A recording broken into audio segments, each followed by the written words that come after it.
Hey, ducklings, welcome back. Thanks for taking a few minutes and spending some time with us so that we can talk about all things related to your early career and your career journey. We're always happy that you choose to spend a few minutes with us. Hey, Workunk, how's it going? How you been? Good work, Mom. How's it treating you? Can't complain. Can't complain. I'm here. So we're doing You could this. if you want. We have time. Go Yeah. for That is true. That is true. It's a choice. I choose not to it. complain. So there's that. So So I any was thinking, I was oh, thinking about this the other day. I was like, what's the funniest thing that, or weirdest thing that you've ever had happen at work or with coworkers? I don't know if it's the weirdest thing, but it is definitely uh, just it was a weird thing that happened recently. I had a teammate say to me that they were so bored at work. And Really? Wow. yeah, yeah. In this environment, right?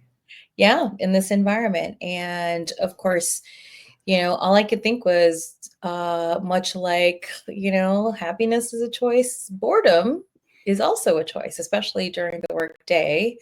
And I thought, well, do you know what? We can remedy that real quick if you're coming to me with that. And Yeah. so I don't know. I mean, I think maybe that's probably a good one to talk about because I think uh everyone has kind of faced a point in the day where they're or in their work day that they're kind of sitting there idle uh and maybe getting through it and being productive is really something that we can talk about. Yeah, uh for sure. yeah. hmm All right, cool. So I don't know if you that's something that you've experienced with the teams that you've worked with or you know Not to that sense. I think I might have said that at one time in my career, and I probably regret it. But yeah. yeah, Yeah. I think sometimes, the days we kind of live in this world where, between technology and social media, meeting and information overload, that when there is moments of quiet, there's often opportunity or there's often a period where we kind of get surprised and caught off guard. Especially when it feels kind of suspicious, right? I mean, waiting a couple of hours for a response to something is very different than waiting, days on end for something. And so I think when we are in that situation in the workplace, um, confusing waiting or quiet time can often translate into moments of boredom. And then what do you do with that?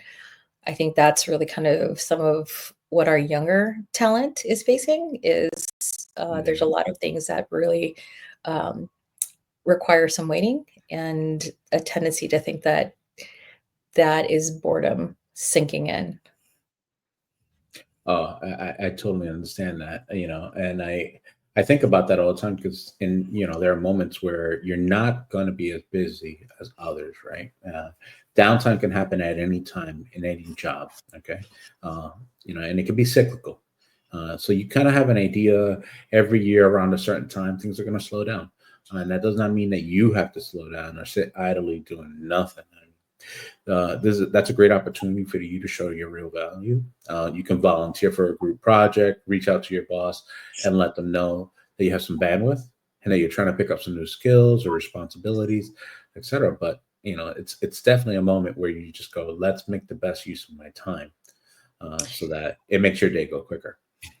Yeah, I think that's a really great point because, just because you're not in a meeting or you are waiting on someone, whether it be a manager or a counterpart for, some information or for your part of the job to start, whether it be, in a retail space, whether it be, waiting for inventory to stock, whether it be in an office space. I think there's really some things that you can kind of think about so that it doesn't, you know, translate into you really just kind of sitting and waiting.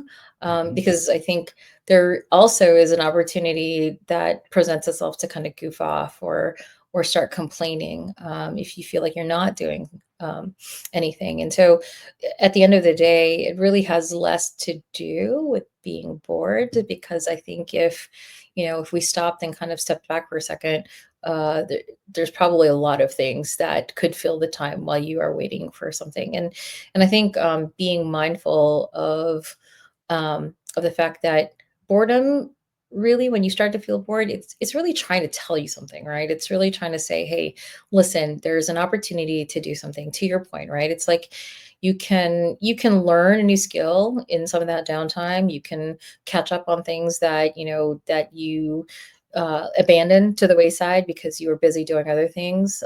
There's plenty of things like, a lot of folks who are in an office setting or not. There's training, like webinar trainings that everybody loves so much, but sometimes there's space. You can, might as well go ahead and take advantage of that. So you're not doing that on your off time.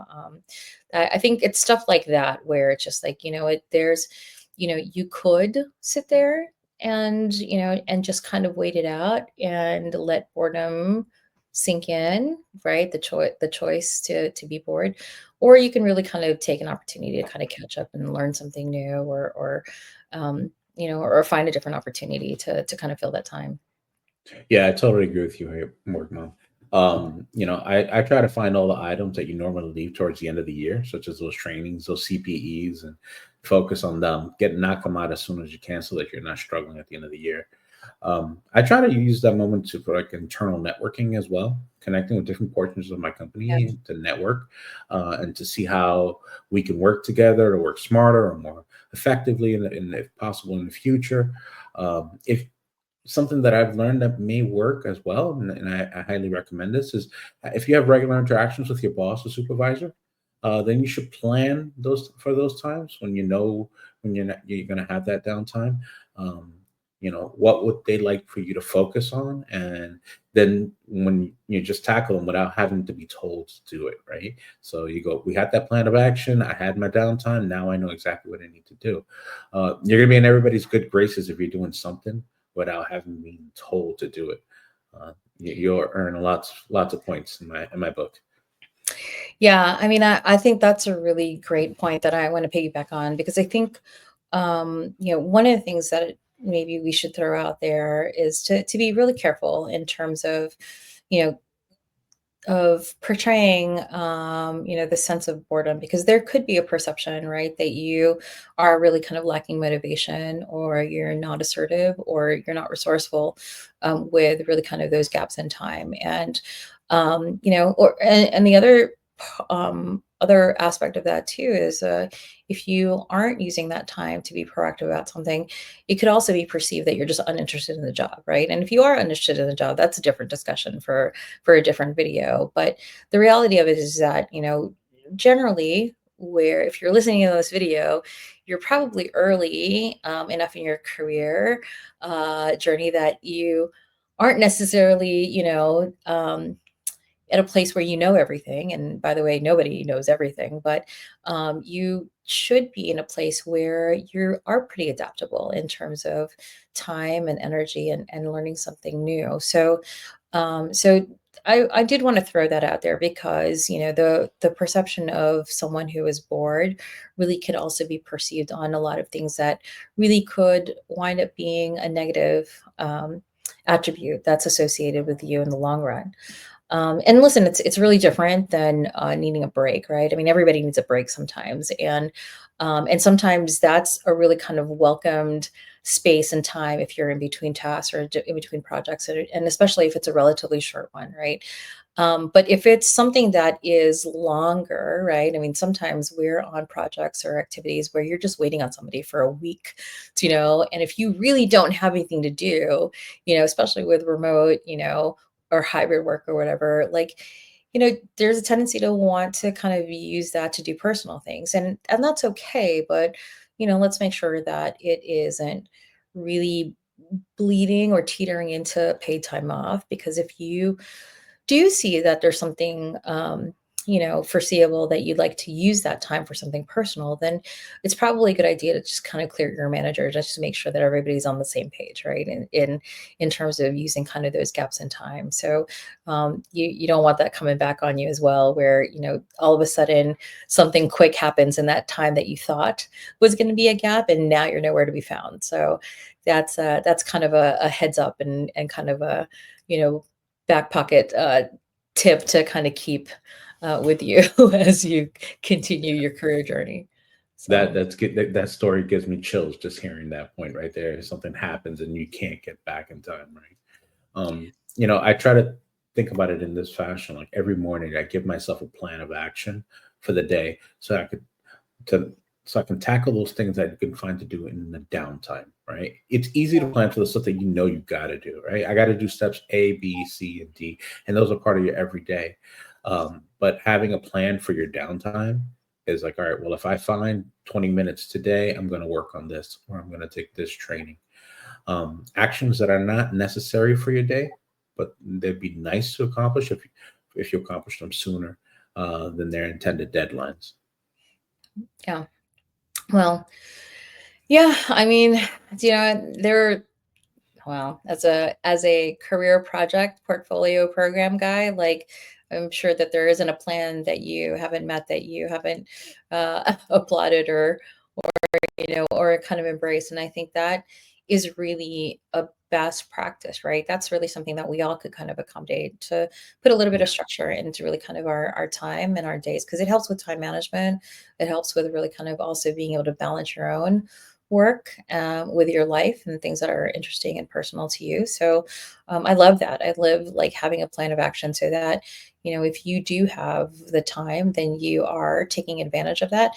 And by the way, if you're waiting 20 minutes, then yeah, go take a break or whatever. I think what when I think about it, is sometimes you're waiting hours or days or weeks or whatever on something, and then all of a sudden it's just, there's really kind of this space where you're just like, I don't really know what I'm doing here. So yeah, so I think that these are all really good, things that we've talked about in terms of, one, just making sure that that you're taking the opportunity, because yeah, time is a valuable resource, that all of us have limits on. So might as well make the most of it. So exactly.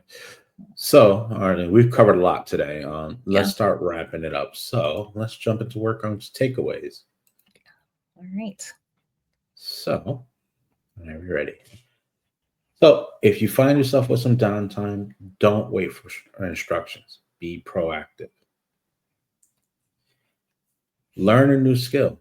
Catch up on previously started projects that were never finished, or volunteer for some to make some processes better. Trust me, there's always space to make something better.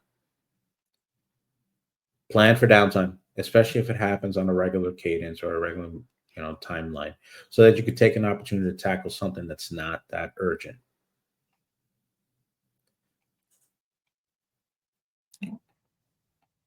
We'll Create a touch. plan. Create a plan of action every day, just in case you find downtime.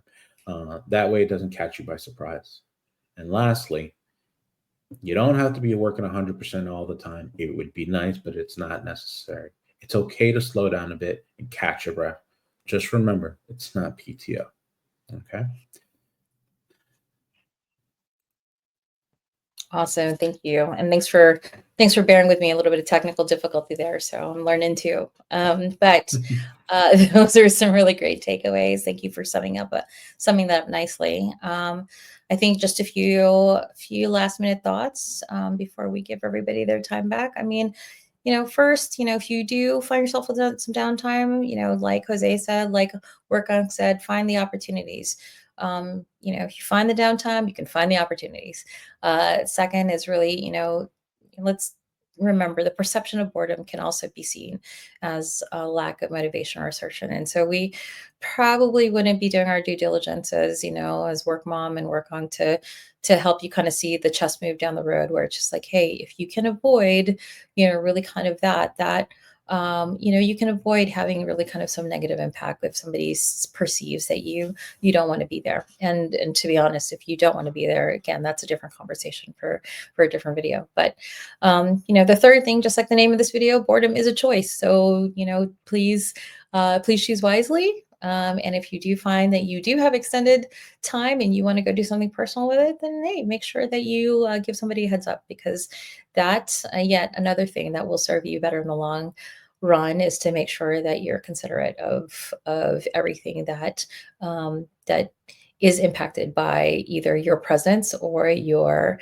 absence. So that being said, that was a lot. Thank you for spending some time with us. And so, on behalf of Work Mom and Work Unk. go live your life, and we will see you on the next one.